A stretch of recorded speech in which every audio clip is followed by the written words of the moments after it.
This project is sponsored by PCBWay.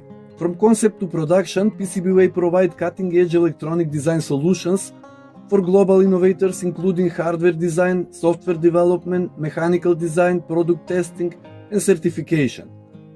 PCBWay engineering team consists of experienced engineers in electronics, embedded systems, and product development. They successfully delivered hundreds of projects across industries such as medical devices, industrial automation, consumer electronics, smart home, and IoT. Hello, a variable frequency oscillator VFO is an electronic circuit that generates a signal at a tunable, adjustable frequency essential for controlling the operating frequency in radio transmitters and receivers. So far in several of my previous videos I have shown you how to make such a devices using the SI5351 clock generator.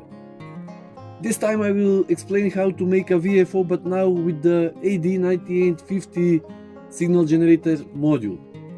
The AD9850 chip generates a pure signal in the range from 0 to 40 MHz. The SI5351 is intended more advanced and cheaper, but at the output it generates a rectangular signal which is rich in harmonics, which in the receiver generates non-existing image signals, which means we listen to the same radio station on multiple receiving frequencies. In that sense, the AD9850 is superior because it generates a pure sine signal that has a much smaller number of harmonics and is very suitable for use in local oscillator of high-frequency radio devices. This time, to display the generated frequency, I will use the ultra cheap TM1638 module, which is ideal for this purpose, combining the 8-digit 7-segment display, 8 LEDs, and 8 buttons, all controlled via only 3 digital pins. The 7-segment LED numbers give the entire device a nice retro feel. The module is also compact and well made, so it can be used directly on the front of the box, greatly simplifying the construction of the device. Now let's take a look inside and see what components this device contains.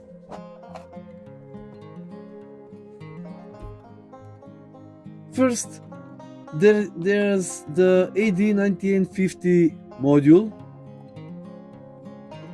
Next, Arduino Nano microcontroller board, a rotary encoder, the previously mentioned TM1638 module. You can see two more components mounted on heat sinks, and an additional assembly with two transistors on the PCB. The assembly is a buffer amplifier that raises the signal level from 1 to 5 volt pp. This one is LM317 stabilizer and provides 9 volts for the buffer circuit.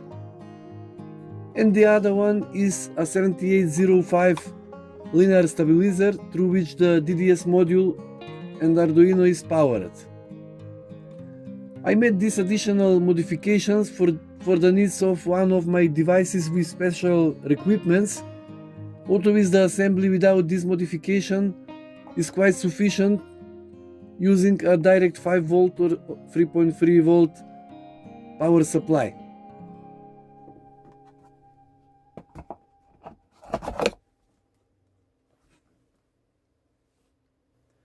As for the code, it is very simple and uses only one library for the display.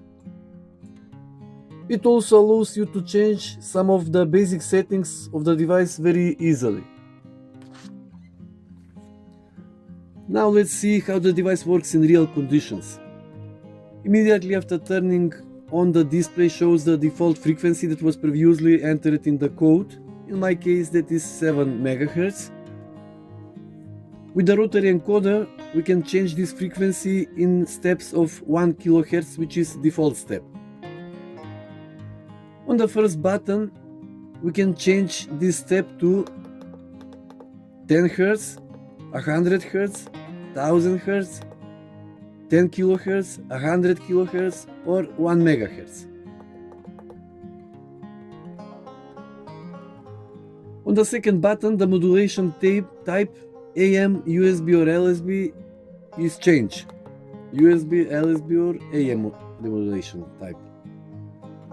The next 5 buttons are used to directly activate one of the 5 most used high frequency bands: 1.8 MHz, 3.5 MHz, 7 MHz, 14 and 21 MHz.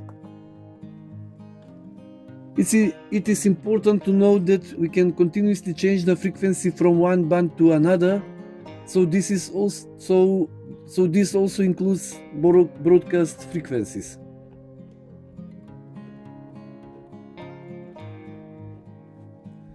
The last button has a function when using this VFO with super heterodyne receivers with an IF or IF of 455 kHz,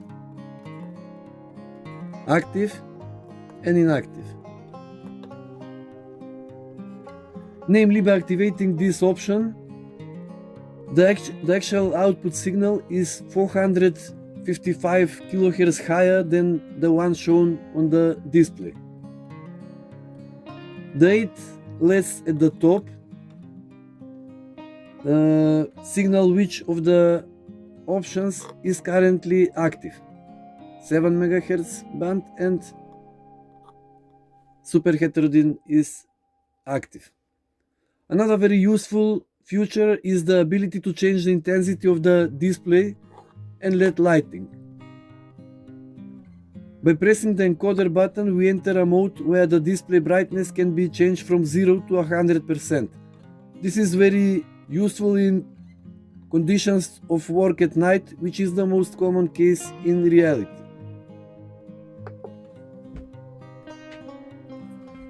To verify what I've said so far, I will connect the output of this VFO to an oscilloscope to see the shape of the signal.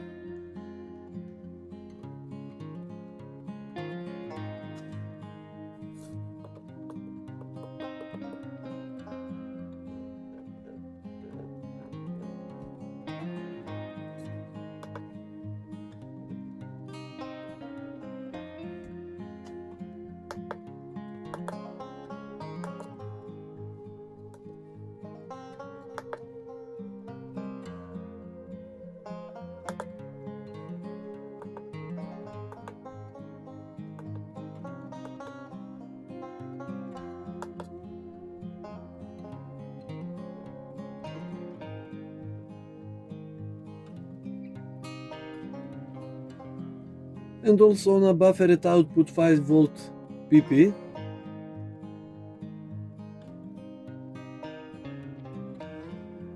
Amplitude is about 5 volts peak to peak.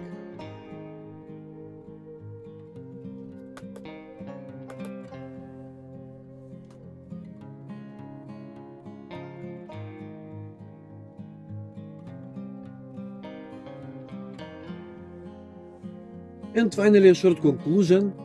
The AD9850 based VFO provides a clean Sine wave alternative to the square wave oscillators, ensuring your high frequency receiver remains free from unwanted harmonic interference. With the TM1638 interface, it offers a functional retro-styled control center perfect for any homebrew radio build.